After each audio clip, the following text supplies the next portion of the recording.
da Universidade Federal do Piauí, do UFPI, Polos Vazios, né? E o tema é o grande pensador e filósofo, o Blaise Pascal. Foi elaborado. Quem nasceu em 1623, morreu em 1662. Foi um físico, matemático, filósofo e teólogo francês. É aqui para dizer, vamos falar realmente os pensamentos de Blaise Pascal. Um gênio assustador, precoce, Pascal demonstrou suas habilidades quando, aos 18 anos de idade, inventou a calculadora. Como matemático e físico, ele se converteu a jansenismo e se reiterou para o Port Royal. Denunciou em Les Provinciales a moral liberal dos jesuítas. Mas foi em os pensamentos que fez sua defesa da religião cristã, destinada a tocar os libertinos, pessoas que negam toda a religião revelada, a qual se deve demonstrar. E os céticos, que colocam tudo em dúvida. Segundo Pascal, o homem é um ser miserável, um nada no ponto de vista do infinito universo, um tudo do ponto de vista do nada. Isto é um meio termo entre o nada e o tudo. Ele é incapaz de atingir a verdade, pois a razão humana é constantemente enganada pela imaginação ou outras potências enganadoras. Sua única esperança é Deus. Ele tem tudo a ganhar apostando na existência dele. É o famoso argumento da aposta. Tocado pela cura miraculosa de sua sobrinha, em 24 de março de 1656, Pascal engajou-se em uma reflexão sobre a significação dos milagres, iniciando pela luta dos jansenitas contra os jesuítas e em seguida no debate entre cristãos e ateus. Pouco a pouco formou-se o projeto de uma apologia da religião cristã, que em o seu primeiro momento visava apresentar os milagres como fundamento da religião. O filósofo renuncia, pois, esta argumentação no ano seguinte para trabalhar em um projeto que funda a religião sobre a Sagrada Escritura da sua interpretação simbólica. As grandes linhas desse projeto são apresentadas em uma conferência em Port Royal, em 1658. Nessa data, numerosos fragmentos foram já redigidos gravemente doente. A partir de 1659, Pascal retornou seu trabalho apenas em outono de 1660. Basta abrir os olhos para constatar que o comportamento dos homens é quase sempre incoerente. Nosso julgamento é inconstante. O exercício de nossa razão é perturbado pela imaginação.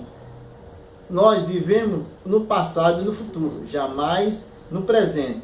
E nossa mais bela ação tem por causa do motivo irrisório. O mais espantoso dessa constatação é que ele seja realizada por razão poucas pessoas. A incoerência entre nossos desejos e nossa forma de julgar.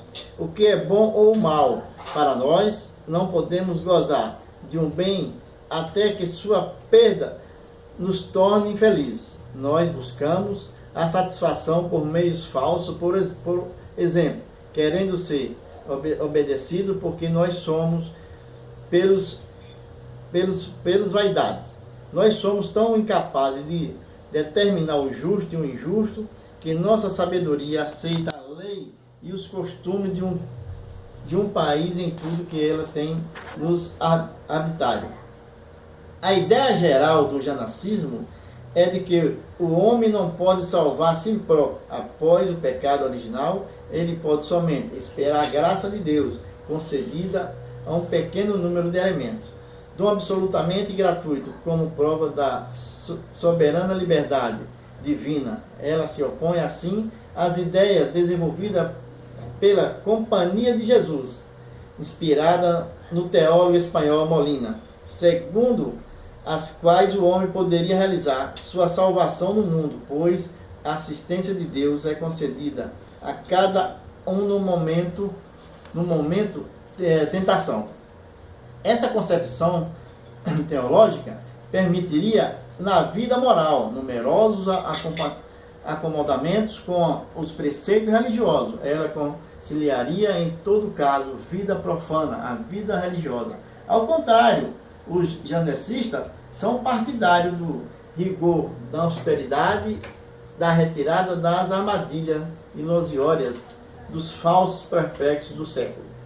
Dessa forma, conforme Pascal, os filósofos que contestam em denunciar a miséria do homem, os céticos, os perrônicos, estão enganados. O homem possui também uma grandeza, seria somente por isso ele reconheceria sua miséria e criar uma ideia de verdade. Se nossa razão é importante para compreender os dois extremos, tudo ou nada, ela pode conhecer o meio, algumas verdades do domínio científico. Nisto ela é ajudada pelo coração, que nos dá a intuição fundamentais sobre as quais ele constrói. Em seguida, sua demonstração não se trata de certezas inabaláveis. Também só ela pode nos dar a fé em Deus, somente naqueles que Deus deu religião por sentimento do coração, que são bem-aventurados e legitimamente persuadidos. Mas aqueles que não têm, nós não podemos dá-lo senão pela razão. O que significa dar a fé pela razão? Conduzir o homem e tornar consciência da sua contradição e da importância das filosofias, que já neles se afirma e se nega de tudo. E admitir que somente a religião pode fornecer resposta satisfatória para os nossos anseios, mas o princípio sobre o qual repousa estas respostas, o pecado original, é incompreensível pela razão. É preciso aceitar como um mistério inacessível. O coração tem razão que a própria razão desconhece. Então, portanto, para Pascal, que um grande pensador, filósofo, né, grande gênio, e ele que acreditava muito em Deus, né? Acreditava muito em Deus. Por isso que, além como acreditar em Deus, que sua sobrinha, né, que foi curada através do milagre por uma doença rara. E Pascal, portanto, que morreu muito jovem, aos 39 anos, né, e pela ciência ninguém tinha descoberto qual era o motivo.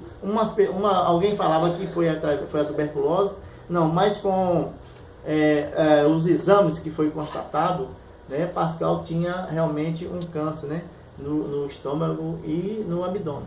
E daí ele foi se generalizando e atingiu o cérebro, né? Portanto, ele veio, né, a falecer aos 39 anos de idade em 1662. Essa foi antes. Finaliza aí. Dava para falar mais um pouquinho. Portanto, Pascal, ele, além deixou muitas das suas obras